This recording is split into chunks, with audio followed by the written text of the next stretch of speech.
नमस्कार दोस्तों, study ocean unfiltered में आप सभी का स्वागत है। मेरा नाम है प्रदीप।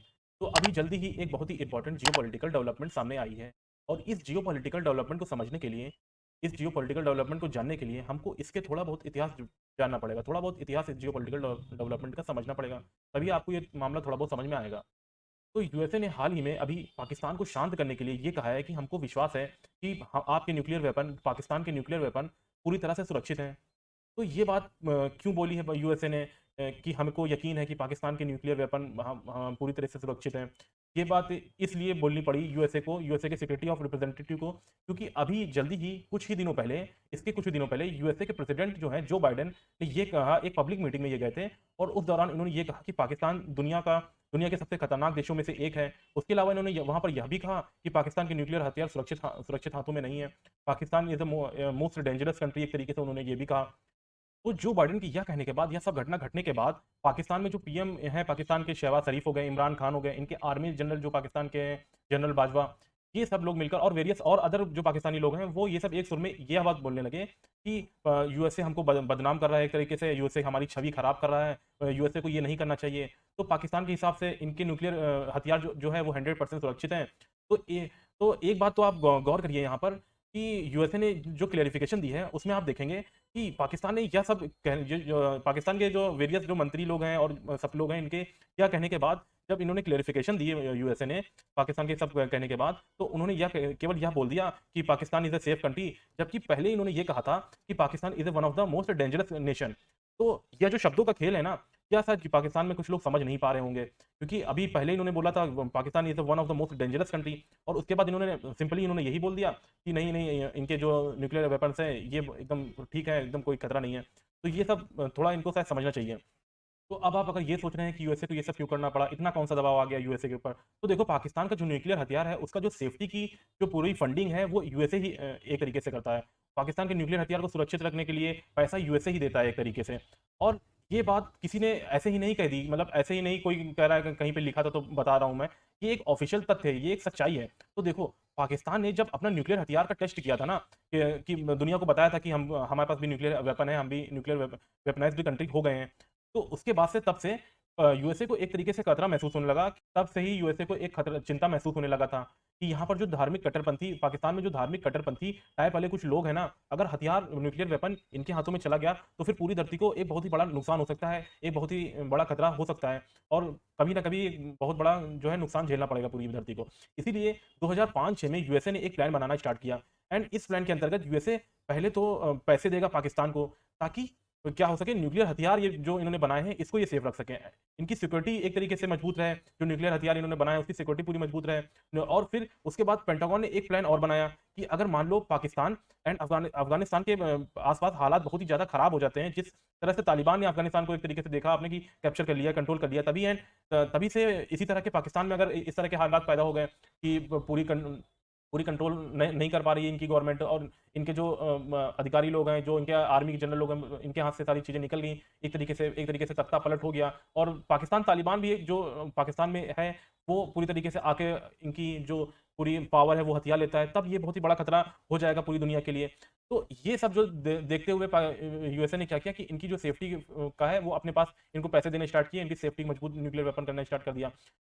और फिर भी अगर मान लो इतनी सिक्योरिटी देने के बाद, इतना पैसा देने के बाद, फिर भी अगर ये जो हथियार है, ये न्यूक्लियर वेपन है, ये अगर तालिबान के हाथ में चला गया, तख्ता पलट हो गया, तो उसके बाद भी पेंटागन ने एक प्लान बनाया जिसको स्नैच एंड ग्रैब प्लान इन्होंने कहा। इसका मतलब है छीनना और हड़पना। तो यूएसए ने एक प्लान यह भी बनाया कि अगर स्थिति बहुत ही ज़्यादा खराब हो गई, बहुत ही ज़्यादा परिस्थितियां इनके हाथ से निकल गई, जो धार्मिक कट्टरपंथी लोग हैं ये पावर में आ ही गए, एक तरीके से इनके हाथ में न्यूक्लियर हथियार चला ही गया, तो फिर आप कुछ नहीं कर सकते, फिर आपको निकलना ही पड़ेगा वहां से। इनके हाथ से जो न्यूक्लियर वेपन है वो पहले ही इनके हाथ से ले लो और यहाँ से निकल लो। उस समय यूएसए बस न्यूक्लियर हथियारों को अपने कब्जे में लेकर देश से बाहर ही कर देगा फिर न्यूक्लियर वेपन को। तो ऐसा नहीं है कि यहाँ पर अपने धार्मिक कट्टरपंथी तालिबान पावर में आएगा तभी ये सब, मतलब कि उसी समय ये स्नैप और ग्रैब वाली पॉलिसी ये लोग अपनाएंगे, जो छीनना और हड़पना वाली पॉलिसी वो अपनाई जाएगी। अगर यहाँ पर इसके अलावा और भी कुछ हो जाता है, यानी कि जो एक तरीके से जनता पूरी तरीके से गृह युद्ध की स्थिति पैदा हो जाती है। पूरी तरीके से देश में हालात खराब हो सकते हैं, हो गए अगर अगर जैसे गरीबी भुखमरी बहुत ज़्यादा बढ़ गई तो देश में जैसे लोगों ने गृह युद्ध की स्थिति पैदा कर दी। जैसे अभी देखते हैं आप कि इमरान खान अपनी जो गवर्नमेंट है वो लाना चाहते हैं और दूसरी जो शहबाज शरीफ वो अपनी गवर्नमेंट लाना चाहते हैं, तो एक तरीके से इनमें क्लैश हो गया और बहुत ज़्यादा क्लैश बढ़ते बढ़ते उनका गृह युद्ध ही हो गया वहाँ पर। तो ये गृह युद्ध अगर हो गया एक तरीके से और पूरी स्थिति बहुत ज़्यादा खराब हो गई, तो किसी के हाथ में अगर वेपन लग गया तो ये बहुत ही ज़्यादा प्रॉब्लमेटिक हो सकता है। तो उस स्थिति में भी ये किया जा सकता है कि जो पहले ही यूएसए क्या करेगा कि जिनके इनके जो न्यूक्लियर वेपन है यहाँ से निकाल के बाहर कर देगा किसी तरीके से। तो ये जो आर्टिकल आप देख रहे हैं, जो ये दिसंबर 2007 का आर्टिकल है ये, ठीक है? तो ये एक तथ्य है। यूएसए ने अपने अकाउंट्स में भी स्पेंडिंग दिखाई है एक तरीके से। तो यूएसए ने 2007 में करीब बताया था कि 100 मिलियन 2007 तक इन्होंने 100 मिलियन डॉलर खर्च किए थे पाकिस्तान के जो न्यूक्लियर वेपन्स की सुरक्षा के लिए करने के लिए। अब 2007 से लेके 2022 अब आ चुका है। तो 2007 के बाद भी इन्होंने जाहिर सी बात है फंडिंग तो करी ही होगी। ये बाकी लेकिन इन्होंने 2007 के बाद जो फंडिंग है, जो इन्होंने फंड किया होगा, वो इन्होंने पूरी तरीके से खुफिया रखा है, वो अभी किसी को बताया नहीं है।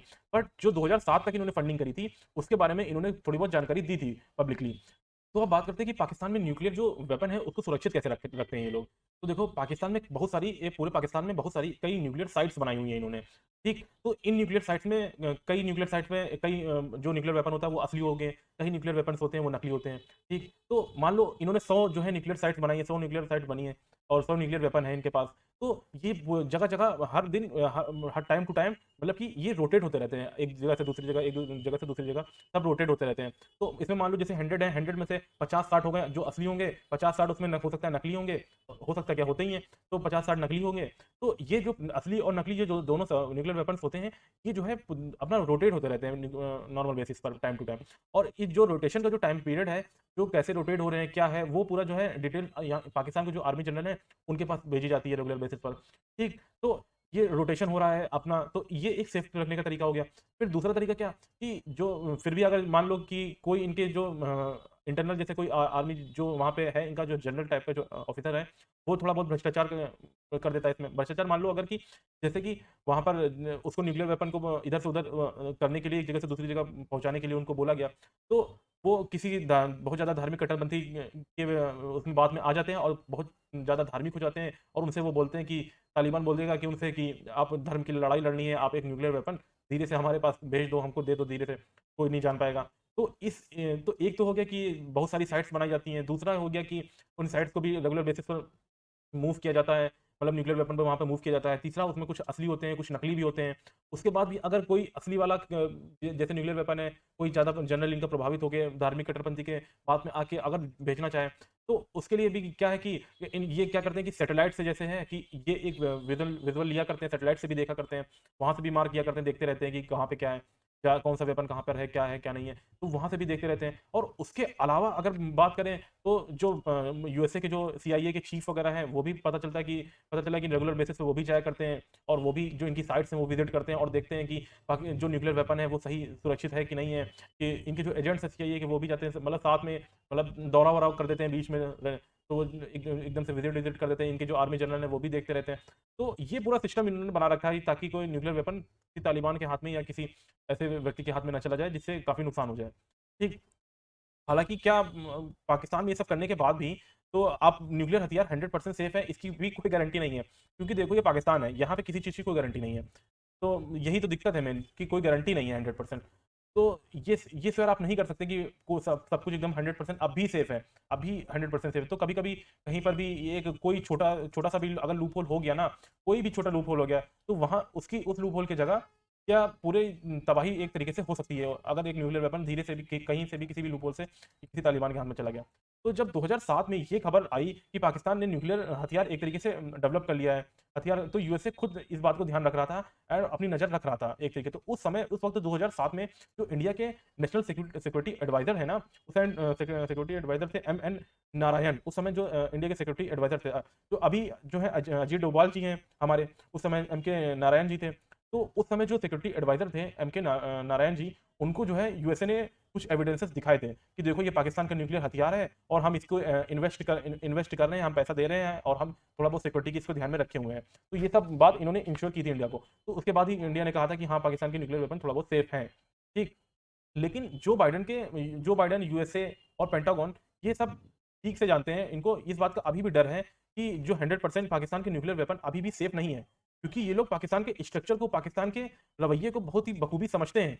वैसे तो ज़्यादातर लोग ही समझते हैं, पूरा दुनिया ही जानती है पाकिस्तान के बारे में। तो यही बात है, इसी के बारे में जो बाइडेन एक मीटिंग में बात कर रहे थे न्यूक्लियर वेपन के बारे में। तो तभी उन्होंने बातों ही बातों में उन्होंने कह दिया कि न्यूक्लियर वेपन तो है पाकिस्तान के पास, लेकिन उनके पास कोई कोहेरेंट स्ट्रक्चर नहीं है, यानी कि कोई सुसंगत व्यवस्था नहीं है कि कभी भी कोई भी प्रॉब्लमेटिक घटना हो सकती है। और इन्होंने यह बात एक संयोग से कह दी, मतलब कि बातों बातों में ही इन्होंने यह बात कह दी, क्योंकि पता तो सबको ही है कि वहां पर कोई व्यवस्था है नहीं, किसी तरीके से कभी भी कुछ भी हो सकता है, कोई भी लूपहोल होगा तो कुछ भी हो सकता है। मगर बात यह है, ये बात ऑफिशियली यूएसए भी नहीं कहेगा, यूएसए भी ये बात ऑफिशियली नहीं कहेगा कि पाकिस्तान का स्ट्रक्चर न्यूक्लियर वेपन का सही नहीं है, वहां पर न्यूक्लियर वेपन सुरक्षित नहीं है। लेकिन पाकिस्तान ये बात ऑफिशियली नहीं कहेगा, क्योंकि वो खुद उस न्यूक्लियर वेपन के जो सुरक्षा सिक्योरिटी है उसको अपना पैसा दे रहा है, वहाँ की सिक्योरिटी की थोड़ा बहुत इनकी निगरानी में है। शायद इस वजह से ये नहीं कह रहे हैं, फंड कर रहे हैं, इस वजह से नहीं कर रहे हैं कि हम फंड कर रहे हैं इस वजह से सब कुछ ठीक चल रहा है। अरे भाई, तुम फंड कर रहे हो तो इसका मतलब ठीक ही थोड़ी ना होगा, वहां पे जाके देख जानो, पता इनको भी है। हालांकि इस वजह से ये जानते हैं, इसी वजह से इनके मुंह से निकल भी गया एक तरीके से, मुंह से बात निकली है वो एक तरीके से सही है। पता ये पेंटागन को भी हर जगह पता है, बट ये एक तरीके से बोलने में कतरा रहे थे, बट इन्होंने बातों बातों में आके बोल दिया वहां पर। तो होगा ये, अगर कुछ हो गया इस तरीके से घटना हो गई, अगर न्यूक्लियर वेपन के पास चला गया किसी तालिबान के हाथ में, तो वो पूरी तरीके से बाहर ही निकाल देंगे एक तरीके से। जो अपनी पॉलिसी है उस पॉलिसी के थ्रू ये न्यूक्लियर वेपन को हड़प लेंगे और पूरी तरीके से देश से बाहर निकाल देंगे।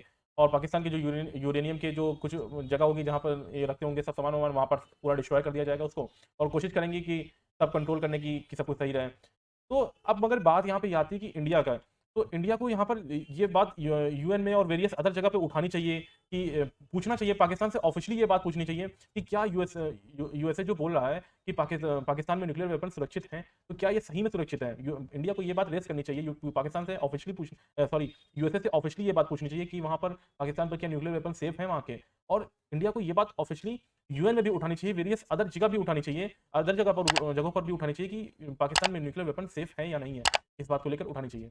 तो ये पूरी डेवलपमेंट रही है थोड़ी बहुत। ठीक है, thank you so much and जय हिंद।